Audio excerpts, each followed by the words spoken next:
Laglag daw si Kapamilya star Daniel Padilla sa top 10 Kapamilya Artist Biggest Achievers para sa taong 2023. Ayon sa host ng Marites University na si Ambet Nabes, nakakagulat daw na wala si Daniel sa nasabing listahan. Kasi di ba bago mag-end itong 2023, talagang nagkaroon ng top 10 na mga Kapamilya artist na, ang pinagbasehan nila ay yung mga projects na ginawa, sa box office, yung mga endorsement, at saka yung na-gather nila or na-gain nila, na-generate nila sa mga social media engagement, saad ni Ambet.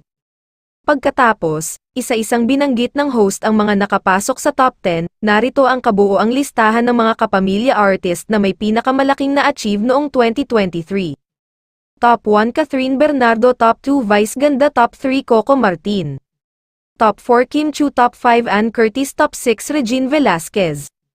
Top 7 Andrea Brillantes, Top 8 Sara Geronimo, Top 9 Joshua Garcia, Top 10 Donnie Pangilinan, Bel Mariano. Parang tama naman yung mga nasa top 10, talaga namang maingay, relevant ngayong taong ito, sagot ni Rose Garcia nang tanungin siya ng co-host niyang si Ambet.